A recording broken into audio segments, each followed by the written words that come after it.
ગાંધીનગર જિલ્લાના દેગામ તાલુકાના લવાડ સ્થિત રાષ્ટ્રીય રક્ષા યુનિવર્સિટી ખાતે 80મા સ્વાતંત્ર્ય દિવસની હર્ષોલ્લાસભેર ઉજવણી કરવામાં આવી હતી.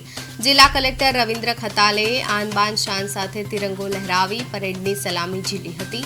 પોતાના સંબોધનમાં કલેક્ટરે આઝાદીના અમર શહીદોને શ્રદ્ધાંજલિ પાઠવી નાગરિક ધર્મ નિભાવવા અને શ્રેષ્ઠ ભારતના નિર્માણ માટે સંકલ્પબદ્ધ થવા અપીલ કરી હતી. તેમણે જણાવ્યું હતું કે વિકસિત ગુજરાત થકી વિકસિત ભારતના સંકલ્પ સાથે ગાંધીનગર જિલ્લો વિકાસની નવી ઊંચાઈઓ સર કરી રહ્યો છે. ગ્રામીણ જ્ઞાન સેતુ, સામૂહિક વૃક્ષારોપણ, આરોગ્ય પોષણ, મહિલા સશક્તિકરણ અને રમતગમત ક્ષેત્રે થઈ રહેલી કામગીરીને તેમણે ગાંધીનગરને મોડલ જિલ્લો બનાવી દિશામાં મહત્વપૂર્ણ ગણાવી હતી.